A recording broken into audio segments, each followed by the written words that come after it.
When I was in middle school and high school, I played on the girls' soccer team. And we used to have to travel up into the Bronx for practice because there were no decent fields left in Central Park after the boys' teams and the private schools got to them.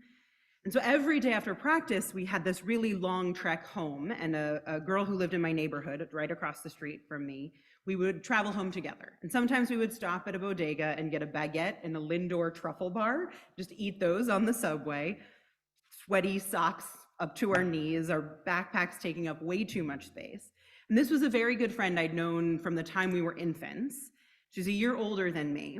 I was being raised Unitarian Universalist, and she was being raised Presbyterian. And we both like to talk about religion. And one day we had a conversation about heaven and God and all that jazz. And based on what she was saying, at a certain point, I asked her, "So does that mean that you think I'm going to hell to spend eternity punished?" And she like went completely still. It threw her for a loop, and she went to her pastor to ask, find out what her church taught. And his answer to her was that God recognized righteous non-believers. So even someone like me, who had not accepted Jesus as her Lord and Savior, might find a place in heaven. His answer gave her comfort, freedom to believe that her friends weren't going to end up separated from her and in agony for the rest of time. I sometimes wonder, we're not in touch anymore, but I sometimes wonder if she remembers this conversation as clearly as I do.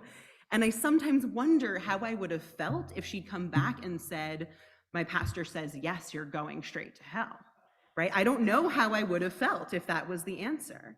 If she'd said like, "Yeah, we can be friends, but you're going to hell," right? I don't know. In this world that we live in, where there are so many things that seem to separate us, I think often about what it means to love other people in that big, expansive, universal sense that we are so committed to as Unitarian Universalists. That big first principle, love at the center of our new Article 2 proposal kind of way. What does it mean to say that we cultivate love for all people? What does it mean to say that I love people I will never encounter in person, right, in real life? What does it mean to say I love people who I see briefly once or twice, or even who I see frequently but never rise above pleasantries? What does it mean to say I love people who are close to me but whose values are radically different from mine? What does it mean to say I love someone who believes I'm a sinner and that I'm destined for hell? What does it mean to say I love someone who doesn't love me? What does it mean to say I love someone whose actions are designed to oppress me or harm me or eliminate me?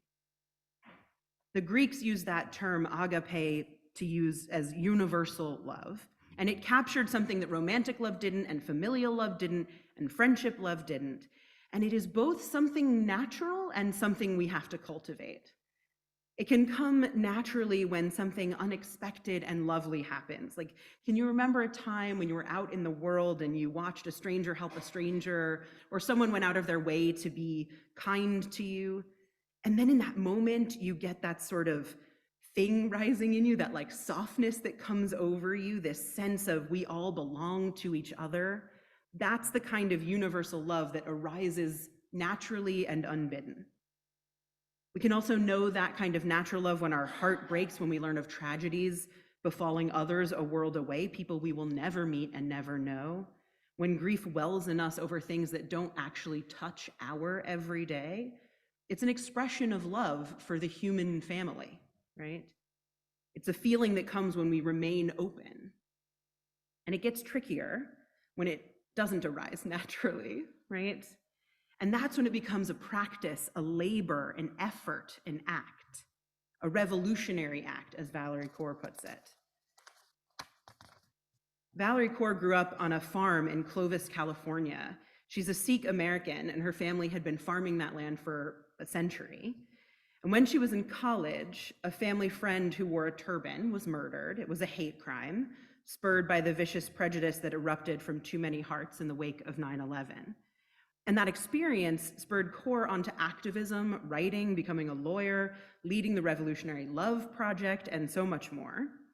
You may have heard of her, or at least heard of a very famous line she spoke during a rally in 2016. She asked, "Is this the darkness of the tomb or the darkness of the womb?" You may have heard that phrase before. That's when I first heard of her. But she has also written a memoir, a very brief part of which Laura read for us just now. It's titled See No Stranger. I recommend it unequivocally. The book invites us into the learnings her Sikh grandfather passed down and into the wisdom she herself has gained through her work and experience. It's a book about how to open your heart to universal love. And the answer, in part, is to come with wonder, with empathy, with curiosity, even to those who harm us or who possess different viewpoints. Kaur tells stories of young people of color, including herself, facing prejudice, violence, and oppression. And she comes back again and again to her grandfather's wisdom, which had been passed down from the founder of the Sikh faith. She writes, quote, "5 centuries ago, the story goes, halfway around the world in a village in Punjab on the Indian subcontinent, there lived a young man named Nanak. He was deeply troubled by the violence around him, Hindus and Muslims in turmoil. One day, he disappeared on the bank of a river for 3 days. People thought he was dead, drowned, but Nanak emerged on the 3rd day with a vision of oneness, Ik Onkar, the oneness of humanity and of the world. This vision threw him into a state of ecstatic wonder, Vismad, and he began singing songs of devotion called Shabads, praising the divine within him and around him. In other words, he was in love. Love made him see with new eyes.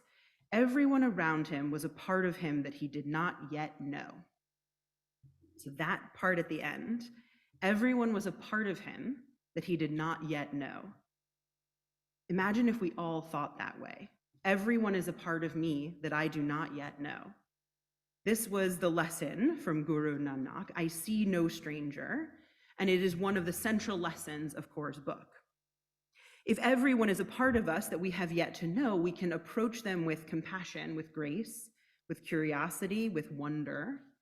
She calls wonder our birthright, remarking that it comes easily in childhood and that if, quote, we are safe and nurtured enough to develop our capacity to wonder, we start to wonder about the people in our lives too. We begin to sense that they are to themselves as vast and complex as we are to ourselves, their inner world as infinite as our own. We are gaining information about how to love them. Wonder is the wellspring of love.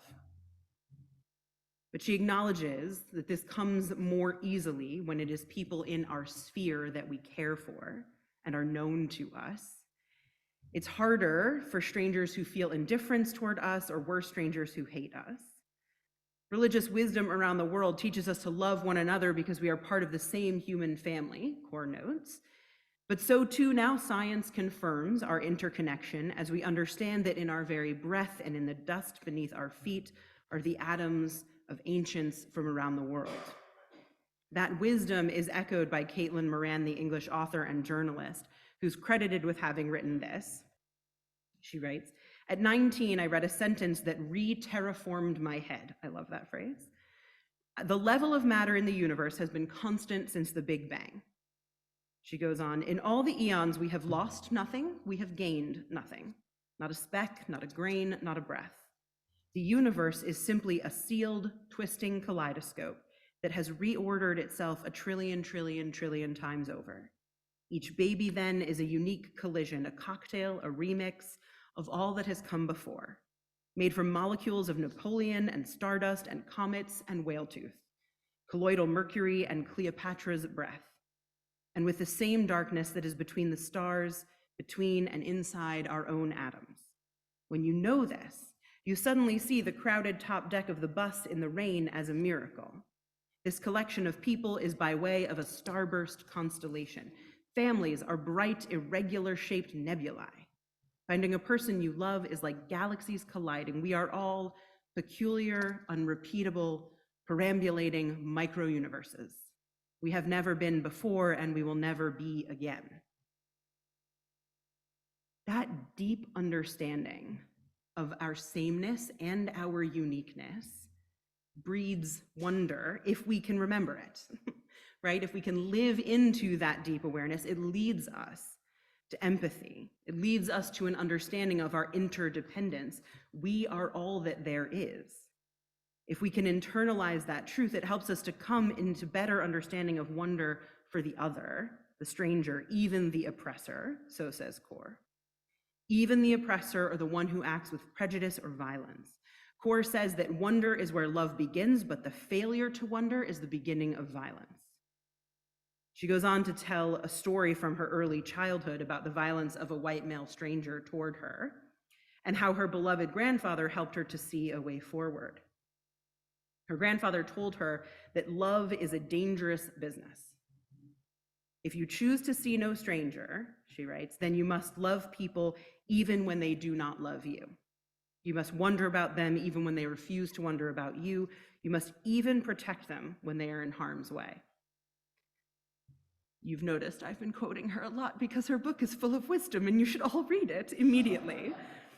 And I will say that the thing that sticks with me the most is this idea that it's a choice we can make, a choice to love, a choice to cultivate wonder and agape and to see the other and the stranger and the one who believes us a sinner and the one who oppresses us. It's a choice to see them as a part of us that we do not yet know. Now, to be clear, that doesn't mean they get to keep acting however they want and we just endure. Boundaries, justice, rights, these things matter, and we'll talk about them next week. But it does mean that coming from a place of wonder has the potential to counter hatred and meanness, to counter that violence and smallness with revolutionary love, to counter it with empathy and kindness. And it isn't easy to approach the world this way. I am well aware. There are plenty of messages out there asking us to do otherwise, asking us to view each other as opponents, to understand ourselves as us and them, to other anyone that we don't really get. There are so many habits of speech and behavior that drive lines between us. This kind of dangerous and revolutionary love requires us to be vulnerable and courageous. It requires us to be led less by self-assurance and self-righteousness and more by curiosity and openness. Not very long ago, one of the children came to us because in their class is someone who's having trouble making friends because they are frequently mean, closed-minded, unkind, so says our child and also other parents of kids in the grade. This is a child who's struggling and can be cruel, we are told. And our child had reported numerous times on the way this other child had made the kids in the grade feel bad or had drawn lines of separation or had acted hypocritically.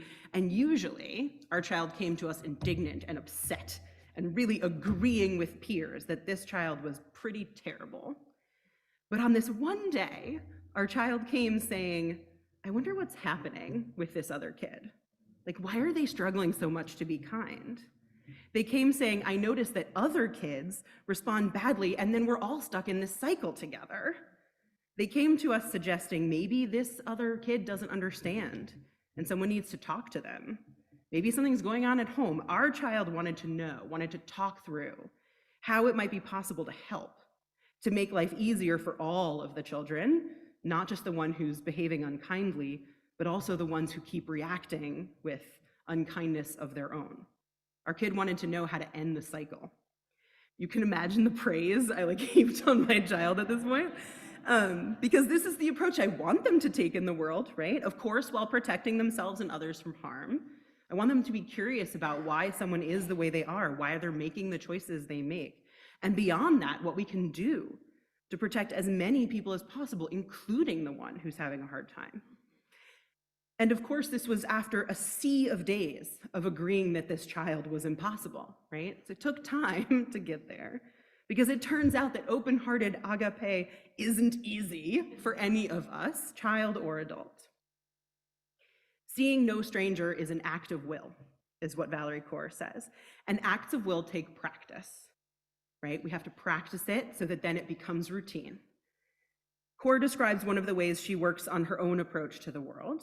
She tells the reader how she trains herself toward love by actually thinking in her mind as people cross her path, sister, brother, sibling, aunt, uncle. She writes that she actively wonders about strangers on the bus, on the street, about what their lives are and who they are. She does it as a practice, and she does it too with non-human things. You are part of me that I do not know yet. Tree, cloud, person, street. All of this, all of us, people beyond these walls, everything that is and will never be again, is a part of us that we do not yet know. Caitlin Moran calls this sort of the honor of being alive. She writes, quote, "They will never be able to make you again. Don't waste a second of it thinking something better will happen when it ends. Don't you dare. Don't waste this time. Don't waste these moments imagining some future glory or some other way of the world being. There is one you, one everyone else, one opportunity to find each other, love each other, live fully into the truth of this world's unity." If we listen to Kaur and to Moran, we are invited to focus on what is, with wonder and curiosity, practicing love and empathy, opening ourselves to universal love as an act of revolution, even when it's hard. Try it this week. That's the upshot. Try to come from a place of wonder with strangers, with neighbors, with friends, with your family, which is sometimes the hardest, with your own self. Try to come from a place of wonder. Try to have your first reaction be, huh. Okay, that's all. It might change how you experience your world. It might get easier if you do it over the course of the week. Just try for this 1 week to embrace fully the tenets of revolutionary, dangerous, wonder-filled love. Because it is the kind of love we are grounded in and called to. And it's the kind of love that will actually change the world. May you be given the grace of revolutionary, dangerous, wondering love, and may you offer it in return. So may it be.